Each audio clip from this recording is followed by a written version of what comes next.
is going on, everybody? Hope you're all doing well. My name is Andrew, and welcome to Odds and Ends. This is episode 3. As always, beside me, I have Hayden Crocker, D-Roll's audio editor. Hey guys.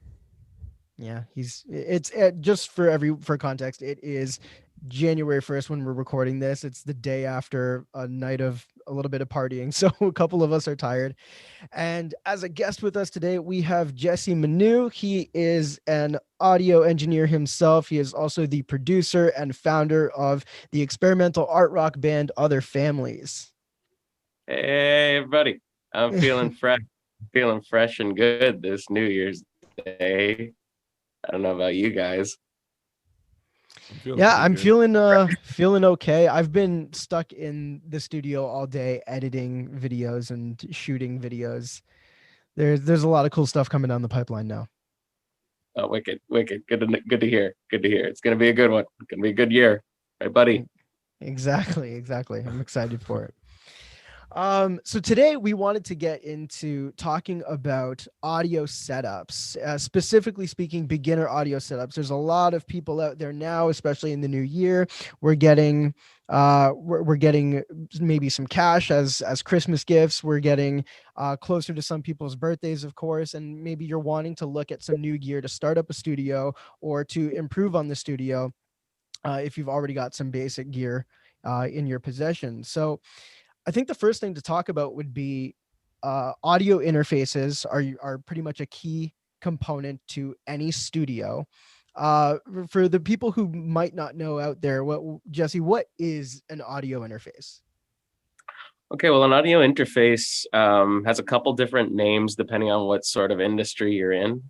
Musicians tend to call them audio interfaces, but a lot of gamers and business guys will call them external sound cards, and that's exactly what they are. They're external sound cards. So in your computer, you have an internal sound card, and it's like a consumer quality sound card with probably like a little headphone jack and stuff, and it gets the job done. It feeds the audio from the computer to the speakers and that kind of thing inside the computer, right? But an external sound card is the main plus to having an external sound card is it has, first of all, higher quality output and also different sorts of inputs. So that's valuable for musicians because all the stuff we work with is like quarter inch or XLR or RCA or a lot of shit that doesn't come equipped on most computers, whether they're new school or old school. It never really did, right? So the audio interface is a sound card that gives you higher quality output than you'd normally be equipped with on your computer. And it also lets you input audio from standardized universal musician cables and that kind of thing, you know? So you could easily plug your guitar into your computer and therefore have a piece of software record your performance through that setup. You know what I mean? Yeah, definitely. You know what? I'm waiting for the day that we get computers that like have XLR plugs like right in the back of our IO shields. I'm waiting for that. You know what? I wouldn't be surprised if it's been done at one point, but that kind of thing is like that would only sell for like a small, like we're dealing with such like universal computer companies. Their scope is so universal. They don't go nitty gritty like that, like they used to, you know, like, yeah, so not I bet like the niche markets anymore. Yeah, I wouldn't be surprised like if in the 90s in the 90s or 80s there used to be some sort of crazy computer with like real deal inputs. I don't know, you know what I mean? But like I'm sure NASA we don't have that something. NASA's probably got them. They probably still use them. Yeah, they're hiding them. That's what they don't want us to find at Area 51. The computers musicians need with XLR input. That's right. USB to XLR. Yeah. I've heard when I've ever been inside like my local music shop, I've actually heard people ask for USB to XLR cables, and it pains me every single time. If anyone doesn't know what an interface is, that's like the logical thing. It's like, what can I get my XLR mic to my? Do you have like a cable that goes mic to computer? Like, And the answer is no. You don't really. I will say for anyone listening out there who is a beginner in this episode is for you. I'm not saying that to like to trump on your the beginning skills. We were all there at one point. This is just to save you from some of the silent and sometimes not so silent judgment that people will give you if they hear you ask for this. True, true. Yeah, that's exactly right. That's exactly right. So yeah, no, there is no such thing as a cable that go, because here's what why there isn't. It's because on all the mics that you could potentially have are all a little different, right? They all have different gain structures. So one mic might be a lot louder than another mic. So you'd need something to adjust that, like attenuate that volume difference for the different kind of inputs you're using, whether it's a mic or a guitar. They all come in at different volumes, right? So Mm-hmm. another thing about the audio interface is that um, it has these inputs, but it also has a gain adjustment. So that's like the sensitivity of. So like if I have like a crazy loud guitar amp plugged into, or like a microphone miking up a very very loud bass cabinet or a drum set, um, you're gonna want to turn that gain knob a lot lower than if you have like if you're trying to like record somebody whispering or like a little bug on a leaf or something like that, you know. Book on a leaf. Or a That's piano. when we get into the ASMR recordings. That's right. Yeah, yeah, And just crank the yeah. gain up to 10. Bug on the Yeah, So that's why you can't have a cable that's just a direct in. You could if it had some sort of like adjuster on there, you know what I mean? yeah, exactly. So just to recap on an interface, we're looking at an external sound card, as some people do know them, or I literally sometimes explain it to people as just this box that connects to your computer and it allows you to connect various pieces of gear, instruments, microphones, all the sorts. And that is the device that is going to feed that information into our workstations. That's right. And That's we it. should probably mention that it acts as like changing analog. It's like analog to digital converter in ADC. So it's taking analog signal and then changing it to digital signal. Mostly. Yeah. Yeah. No, that's exactly right.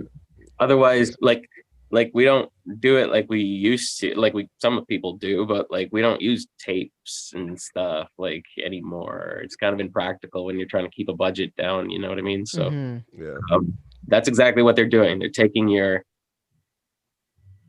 analog whatever, like analog, when I say analog, when he says analog, he's talking about like just audio from a microphone or a guitar, like real deal audio, and changing it from an electronic real signal to something digital and something that the computer can understand, you know what I mean? Yeah. Yeah. What For these are reference, those. back in episode 1, we talked about MIDI cables that um while they just transfers information. We did use the term analog because we are physically pressing something, but there is no actual source, actual sound coming from the source. It's literal information. So when Hayden's talking about analog signal, and you can think of analog signal as an actual sound in the real world being translated into digital information.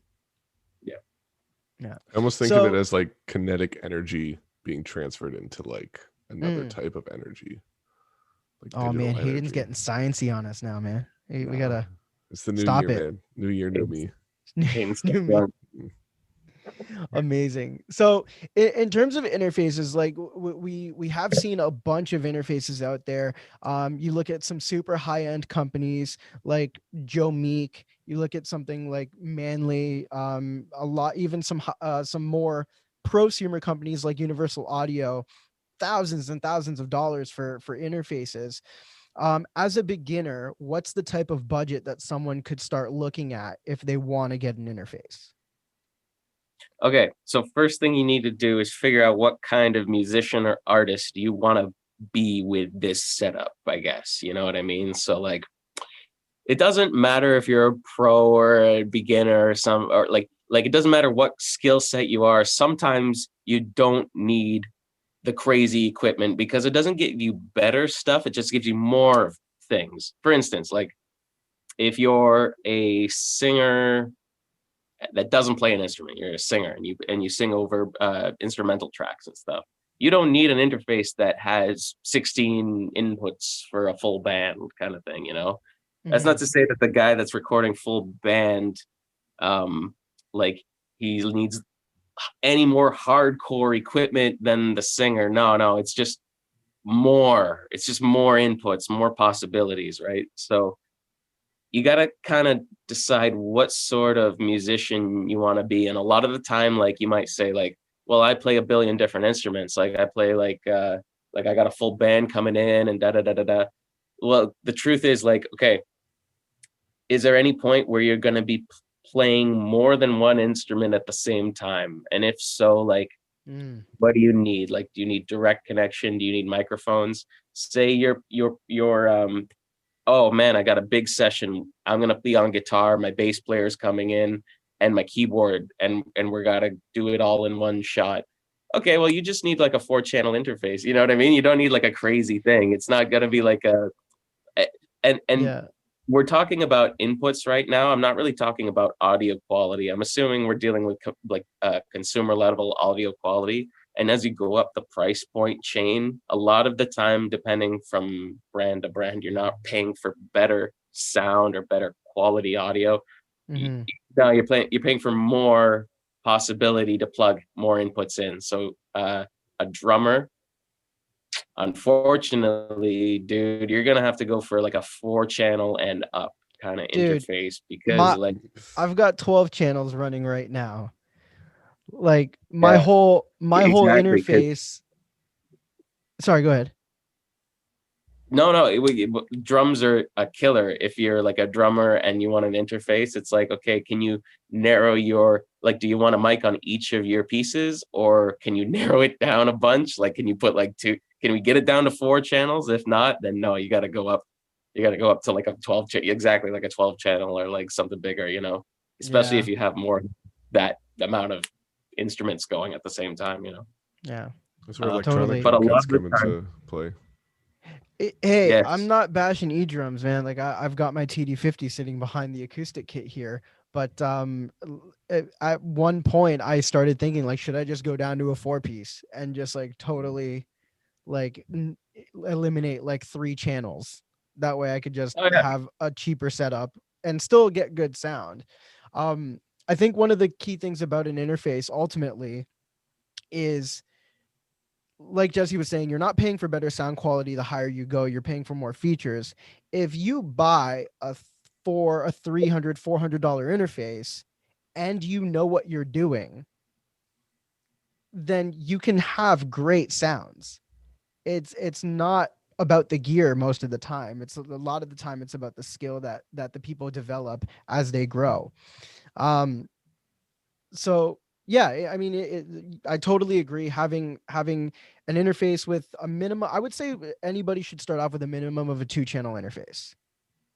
Yeah, especially for things like if you play anything bigger, or if you're like bigger as in physically bigger, like a piano, for instance, like anything that like is a larger sort of instrument, you kind of need two mics to like go on one side and the other side to capture the full spectrum of Mm-hmm. sound, right? Same if you wanted to do like an acoustic guitar. Sometimes you want to do like a mic on the bridge and a mic in the room, or a mic on the 12th fret, or I don't know. There's all kinds of different ways, but it helps to do 2 channel because you can kind of turn like a normal recording into something with space and a bit of room to it. Like you can kind of simulate the feel of the room with some panning on 2 different tracks, right? Yeah, Yes, I would exactly. agree. I would agree. Even if you're just like a one kind of like unless you're just a singer or just a rapper or just a I'm not doing any sort of instrument or any sort of um instrumental part, not like banging on any like I would probably just go for a 2 channel, uh unless you're just that singer guy that just wants the one preamp for your microphone and that's it, you know. And there's a lot of like straight up pro dudes that I've seen that yeah, they just have a 1 channel thing because that's all they're really, that's all that's on their agenda really. They just, that's all they need, you know. Yeah, I have a buddy of mine who recorded his whole band's album We're talking 3 guitar players, a bass player, or 2 guitar players, bass player, drummer, singer, on a 4-channel interface. Yeah, exactly. So, and like in his bedroom, no less, which was awesome to hear about. So, in terms of interfaces in the beginner setups, let's look at a 2-channel interface. What can one expect to spend on something like that? Okay, so if I guess the range we're dealing with for beginner 2-channel interfaces, probably right now between $75 for the for the budget end, up to maybe $1,200 kind of thing for a 2-channel interface. But we're dealing with different products for sure. It's not like they're like you could kind of pass one off for the other. Like, Mm-hmm. and there are ones that definitely go way above that, but this is kind of like the consumer level, get it at the music store kind of price point there, I think, you know. Okay. Um, Yeah, and I'll second that because like my interface here, um, Focusrite Claret 2 per USB hashtag sponsor us, is like it's a 2-channel interface. It's 650. So like we definitely want to like keep that in mind that there are still 2-channel interfaces that can get quite up there in price. yeah. And okay, so what the difference is when you get the $75 guy versus the $1,200 guy is a couple of things. So like the $75 guy, okay, straight up, gonna be a very like no bells or whistles on your sound or anything. That's kind of here's another thing you got to kind of consider, I guess. Like, um, what's your deal? Like, what's your purpose? Like, are you recording an album? Are you recording, like, is this for streaming? Is it for like, because the $75 guy is gonna be good for getting point A to point B kind of thing. It's gonna get Mm-hmm. audio through.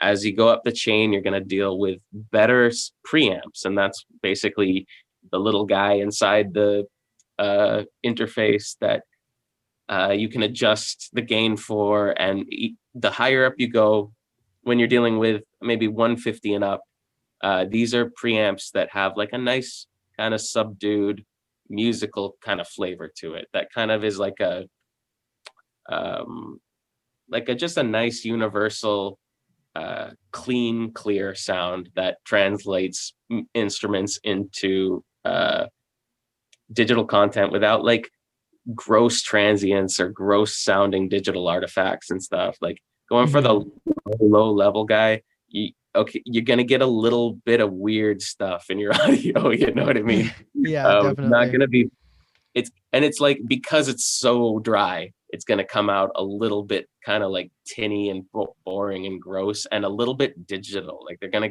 have some like computery aspects to it, you know. Yeah. But as you go up Sounds to like two something hundred Other dollars, Families needs to use next. yeah, we've been down that road. Yeah, it's so bad it's good. Yeah, love so bad it's good. But most people Awesome. don't like so bad it's good. So uh, around 200 and up is like a nice sounding kind of one size fits all, clear, nice sound for most applications. Up Okay, to got around it. like $500 kind of thing, you know. Yeah. Cool. After that, we're dealing with kind of like 500 and up, I'd say, is like a more gourmet kind of musical. Or okay, you can go in two directions. You can go like either this preamp is very musical and it has a very particular flavor. It either sounds old school or like aggressive or subdued, or it's super super clear. And these are like two different directions. Those like the higher level preamps go for. Yeah. Uh, For anyone who wants a reference on what Jesse's talking about of like old school sounding versus the new school super clean, just like look up anything from Warm Audio versus anything from like Universal Audio, and you'll pretty much get that exact difference. True, true. And like at the top of the chain, like you get so two companies that do both of these things very well, I'd say are like um RME. They have a interface called the Babyface, and Mhm. this guy is like especially clean and clear and crystal clear and very, very, very smooth. and there's no bullshit on the preamp at all. Like you take a mic and you plug it in, and it's exactly how the mic should sound, right? Um, Yeah. A this is lot really of popular. Yeah, go for it. Yeah, no, I was just gonna say a lot of people get like don't understand they're walking into a bit of a dangerous territory there. Because there are some preamps out there that capture the true sound of what you're recording, and then sometimes they don't like it and they go, "Well, this preamp sucks." And it's no, it's not the preamp, it's the way you played it or it's the way you sang it. Yeah, you're only as good as your weakest link in the chain, you know what I mean? It's like it's either your performance or something before the preamp now. If you're going for like that level, like superior, um like really low noise level, low artifact level preamp kind of thing. Like this is really popular with like advertisement dudes and voiceover actors and stuff that Hmm. need to have nothing on it, and musicians, because like if you have a dope ass mic, you want to hear exactly, you don't want anything added to it, right? You want to hear exactly what it sounds like a lot of the Yeah. time. It's more easily to manipulate it in like mixing or mastering when it's like super clear, rather Yeah, yeah, than Hmm. like having to take away some of those artifacts or some of that vintage sound that some sound cards might put into the signal. yeah, Yeah. yeah, exactly, Which exactly. I would also like argue like that's why and we'll move into microphones next. So this is a perfect segue, which is like that's why the AT2020 is like one of the most popular beginner studio condensers because it's almost like one of the truest beginner studio condensers out there. Hayden's actually using it right now. Yeah, Yeah.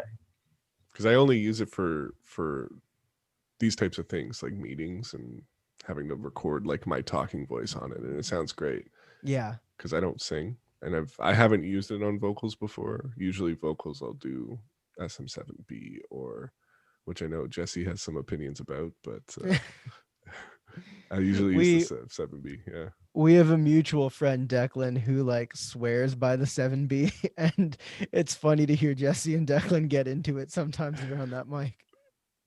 Yeah, opposites attract. The opposites track, nice. Cool. So with that in mind, like microphones, um there's a lot of debate out there where like if you're using a microphone in a studio, you need a condenser microphone. Like that seems to be a hard and fast rule that I've heard among beginners. And then some people get really shocked when I go, nah man, just get an SM58, or if you got the money, get a 7B, or like get a dynamic microphone. It'll be just as good. And I think the first place to start is that something in your experience is true? Do you need a condenser mic if you're in a studio? I'm gonna say no. No, you don't need anything in particular mic wise. You could use a real garbage right out of the trash mic. And the trick is if you know how to treat it, if you know how to deal with it in post. And I'm not talking about crazy like oh my god, like spend a bunch of money on your plugin kind of thing. No, no, it's like just EQ and compression and stuff. You can get like a pretty good sound out of a karaoke style mic. I choose to use condensers when I'm dealing with vocalists because they capture a lot more information and nuance, like a lot of stuff you don't necessarily want in your vocal track, but I'd rather take stuff away than try to add stuff, you know what I mean? Mm-hmm. Basically you're dealing with two different sensitivities on these mics. So condensers are super duper sensitive. They have pros and cons, but dynamics in comparison are a lot less sensitive. Um, so depending on the source, also a lot of the time, like, well, I guess there's no general hard and fast rule on like how the mics sound or if one's brighter or darker. You can get a dynamic mic that's super bright, a condenser mic that's really dark. Like there's no real rule about that, but they Yeah. what is a rule is how they respond to dynamics and loudness, right? Mm-hmm. So if you were to approach a studio level album with an SM58 handheld dynamic mic that you would use on stage, totally cool, but there's some things you'd have to consider before you approach it as if you're going for like a recording with a freaking condenser of any style, like you're going to have to find the appropriate sort of spacing between your vocalist and your mic, the right technique. It's going to be a different kind of approach, right? And there's going to be different sort of post editing. And I think it's going to be more aggressive post editing. You know what I mean? That's not necessarily true. And it really depends on the genre you're dealing with, and the kind of thing you're going for. But I find in order to get the dynamic style mic to sit properly, depending on the dynamic mic, definitely depending. But like an SM58, I feel like I'm going to put on a lot more to get that sounding smooth, high quality, and even than I would if I started with like a nice, pretty tube condenser. Like, you know what I mean? Yeah. There's this documentary that I always reference when this discussion comes up. It's I forget what it's called, but it's about a bunch of heavyweight musicians like Marcus Mumford, Elvis Costello, like people who make money playing music all the time.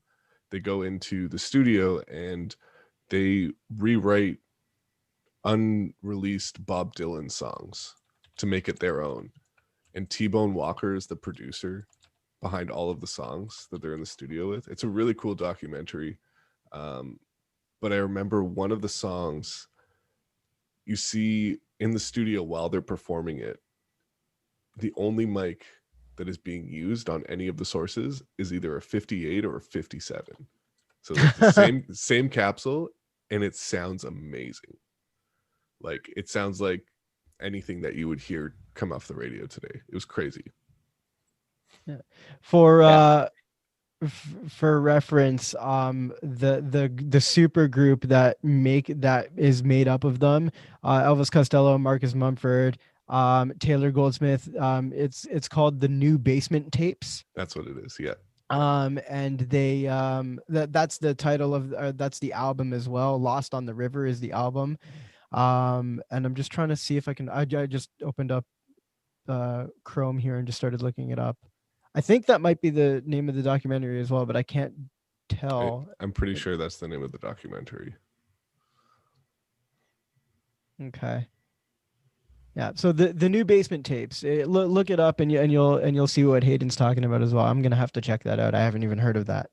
Yeah, it's so cool. Like especially like because they won't explain like, oh yeah, 57s and 58s are the only microphones we used on this recording. No, they go more into like the creative process of how they're writing these songs. You have to like go out and look at what is being used. That's what I like doing when I'm watching like videos of just like bands recording. They won't say, oh yeah, they're using this equipment. Like, no, you got to look for it. And that's part of the fun. Yeah, that's part of the fun of watching those types of documentaries. I remember watching SNL, and Jack White was the musical guest, and he had a 57, like an SM57 as his vocal mic, and I was blown away. I was like, what is this man using an SM57 for? He can afford all the mics in the world, and yet this what is it, like $130 or something like that? Yeah, that's a really good point about these things, and like the real truth, I think, why crazy artists and like whatever this crazy movie is with Elvis Costello recording, like I think the truth of the matter is like that particular mic, those particular mics, these 58 and 57 are they're so never changing and so consistent and so like durable and practical that like if you work with them for long enough, you know exactly what to do with them. You know what I mean? These dudes, you're right. They have $1 billion trillion and they're going for the mic that you like pull off the shelf at Walmart because it's like that's the standard. I have this I work with this singer who is like a really hardcore, very techie jazz singer, right? And depending on the mic he uses, he likes the 58, and he's developed this technique for his singing that like he pulls it away and closer to him, depending on his dynamics. And when you switch the mic up on him, he doesn't like it that much. You know what I mean? Like it changes the It way throws them off now. yeah, throws him off exactly. So like same deal with it in a production standpoint, like with this Jack White sound guy, whoever deals with him, like or if it's Jack White himself that says, okay, you use this, you put up these. I wouldn't be surprised because he's like that. But like Yeah, whoever choice that was to use this 57 is probably a choice in based in familiarity. You know what I mean? It's not like totally. he Yeah, it goes to show that the craziest, most expensive equipment doesn't really mean shit if you don't know how to work with it. And if you do know how to work with like the stuff that's like consumer level, you can get like way pro level, way above and beyond the the normal capabilities of that equipment. You know what I mean? yeah, exactly. So in turn, like to bring it back, because we do this a lot. We just tangent for a little bit here. Mhm. So to bring this back, microphones, whether or not it's a dynamic or a condenser, seems irrelevant when you're starting off a studio. I would say it's a bit more of a consideration when you've got a studio running and you're looking to add to your mic locker. Like that's where you want to start considering dynamic condenser, tube, ribbon. Um, but as beginners go, what can one expect to spend on a decent microphone to get good quality audio? We mentioned the SM57 and the 58, which are like $130, $140. But Yeah. on the higher end of higher end of the price range, what would one expect to spend? Here's what I think. If you're a beginner, there's no reason why you should spend more than 250 bucks on a mic, whether it's condenser or dynamic. I think that's even maybe high. We'll take it down to like 200 bucks because there's Okay. like case in point is that AT 2020 that Hayden's got. There's a ton of companies that do crazy level condensers for like 150 bucks, like up to 200 bucks. And that's like straight up all you need, straight up. Like you do not need to go farther than that. In fact, a lot of people think like, okay, I'm not that great. Maybe I'll get a crazy mic and it'll make my shit sound great. On the contrary, No. it's like those mics that go up the level, like up the chain, they're more specialized.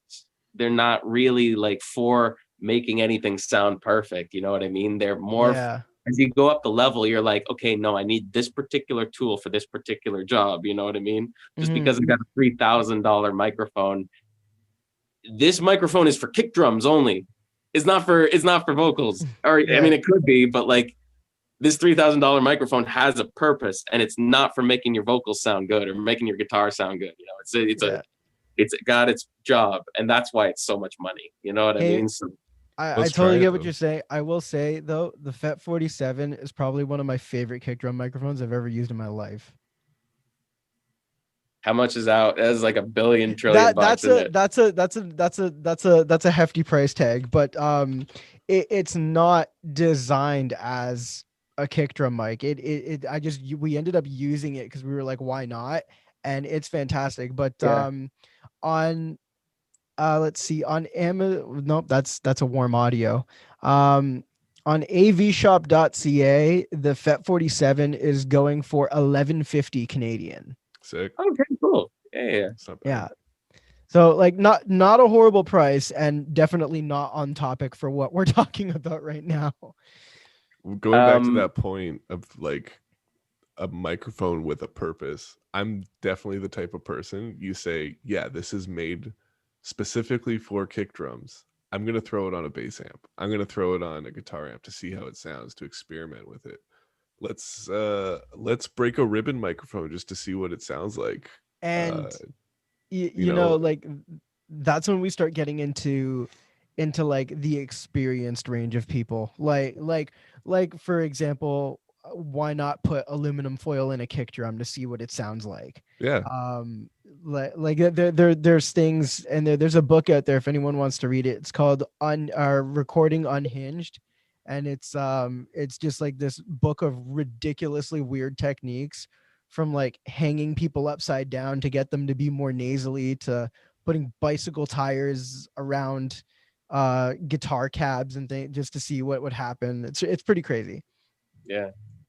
But yeah, definitely. And as you grow from the beginning skill level with your $200-300 interface and your $200 mic, like that's where you can start looking at, I'm gonna get this other $140 microphone that's typically an instrument microphone, but I'm going to try it on vocals.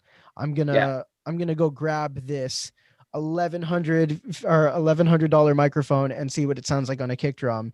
Like that's the beauty of this stuff, is as you start going, you can really just start adding anything to anything. There are no rules in this. These are more just guidelines that we're talking about here. Absolutely. Yeah, yeah. Yeah. The cool thing So about being a beginner is that like it's limitation breeds creativity. So like the equipment that you kind of start off with kind of like molds your future workflow in a weird way. You know what I mean? Like if you start off with one mic and you're getting your album done with one friggin' mic and one channel and stuff, like once you get the new equipment, like it's gonna be like so many doors open when you were making do with what you already have. That's kind of why you get into more specialized equipment as you go up the chain. It's like, okay, I was making do recording bass with this mic that sounds like like it's, I don't know, like a tin like can. complete ass. Yeah, and I made it work. So now when I get the microphone that's supposed to be for bass, it's gonna be like oh my god, like I can focus on so many other things rather than making Yeah. this You have thing more sound time. dope, you know? Yeah. Yeah. Yeah. You have What's more that time, that for sure. meme out there? Does your dog bite? No, he hurts you in other ways. Your snare sounds like shit. Yeah. Exactly. Yeah. Exactly. You don't have to focus on that snare anymore. Go focus on writing the song and making it better, you know? Right. Yeah. Exactly. Okay, so to recap, we've looked at interfaces. Expect to spend anywhere from usually around $200 to the $400 range as beginners. You're looking at a 2-channel interface. Microphone, Jesse is saying, don't spend over 200. You don't need it right now, especially Right. if you don't have anything. If you got stuff, maybe you want to expand that a little bit more. But if you're like, I just want a microphone and I don't know where to begin, that's a good price range to start at. The one thing I do want to touch on is really quickly back on the dynamic condenser discussion. Mhm. If people go if people do decide to go with a condenser microphone, Jesse, tell the people about phantom power. Okay, so if you take a mic that's a condenser mic and plug it directly into your interface, a lot of the time nothing will really happen because you don't have your phantom power switched on. And it's weird. It's phantom power is weird. It's weird that they give it this name because all it is just a button or a switch that sends power down your mic cable into your condenser style mic or your active mic to power it. Some mics just need power and some don't. Often when you're on stage and you're singing in front of an audience at a venue, those mics don't need power. Those mics you can kind of plug right into a guitar amp and it'll work just fine because it's a passive thing. It doesn't need electricity, right? But the condenser mics, those sensitive mics, they're so sensitive that they need a a charge, like an electric charge to activate that circuitry. You know what I mean? Like no sound comes through. So if you have a mic and nothing's happening when you plug it in and you're changing your gain settings and there's still no audio, check the phase of power. Check that button. That's probably the problem. That's probably Yeah. what's up. Yeah, that's and for those who are wondering how to identify that on your interface, like Jesse said, normally a switch or a button labeled with 48V. The number 48, like 4 8, and then the letter V beside it. That's how you're going to identify your phantom power. Flip that switch, press that button, chances are your problem is solved. If it's really not, then call tech support because then something else is going on there. But 9 times out of 10 in my experience, that's been the issue. And like to this day, as people who like myself, Jesse, Hayden, we've been doing this for a while, and there have still been times where we've gone to plug something in and going, why the heck isn't this working? And we finally think and we go, oh, wait a minute, we didn't hit that button. Yeah. It doesn't happen to just beginners. It happens to all of us. Totally. I remember one time I was wondering why it wasn't working, and I really like it physically wasn't on. Like I didn't turn my interface on. Yeah. I'd hooked everything up, and I'm like, why isn't it showing up in my settings? And oh, it's not on. Yeah. So patience. That's what it's all about. That's the name of the game when you're starting out, is just fucking patience, man. Like, you're gonna get so frustrated, but keep it together. Yeah. Even when you've been doing it for 10, 15 years, it's still about patience. You know what it strikes most is it strikes when we know we're like, we got to get this recorded tonight because we're going into mixing tomorrow. Like, that's when it starts to hit you most. Yeah, it's like getting your sweater snagged on the hooks and the wall and stuff when you're in a bad mood, or the doorknob. It's like, yeah, it's the most inconvenient thing, and yet it'll ruin your whole day. Yeah. Or not most inconvenient. It's like this. You see that too, right? Yeah. Yeah, my power just surged. That was weird. No, I think it was your mom. Was it my mom? Was she behind me? Yeah, she was back there. It was someone behind me. Okay, never mind. I was like, what was that? Yeah, no, it is the most. Hi, Mom, I can see you. I'm doing a thing right now. Thank you. Bye. My mom, ladies and gentlemen. It's not inconvenient. It's just like the smallest thing that can happen to you, and if you're just not patient, it'll ruin you. It'll ruin you. Just be patient, like Jesse's saying. Hit that phantom power button. We're all good to go. That's right. Awesome. Well, Jesse, thank you so much for being with us today. Thanks, oh my God, man, no problem. This was dope. You guys are doing good stuff. Thank you for having me. This is sweet. You're doing good stuff. Yeah, you're doing good stuff, man. For those of you who are interested, go check out Other Families. They've got you just released a single not too long ago, right? That's right. We're doing singles now. We're off the albums. We're doing singles because it's the future. And we do one song at a time in the future. So we're doing singles and videos. And it's a freaky band that switches up every time. So it's not like a steady lineup or anything. It's like a different singer every time, different lineup every time kind of thing. Totally. Yeah, go check out the newest. I'm assuming it's the newest single. This is how much I follow your band. The newest single is Grown, is it? Right. That's right. You got it, man. Newest single is Grown, Grone. You can find them on Spotify. You guys on Apple Music? Yeah, Apple Music, Spotify, all that stuff. It's easy. Just type in Other Families and you'll find it. Other Families. Easy. Yeah. There you go. Yeah. You just put a music video for it too, and might see a familiar face or might see a familiar face. There's a familiar face who's on this call right now in that music video, which is I'm not gonna say who. I'm not gonna say who. Jesse's definitely in it. Oh yeah, you'll see me, but that's not yeah. That's awesome. So go check out Grown, go check out Other Families, check out some Sad Clowns, and we'll talk to you guys soon. Jesse, thank you so much for being here. Hayden, as always, it's a pleasure talking. And stay tuned for the next episode. We'll see you guys next time. Bye, guys.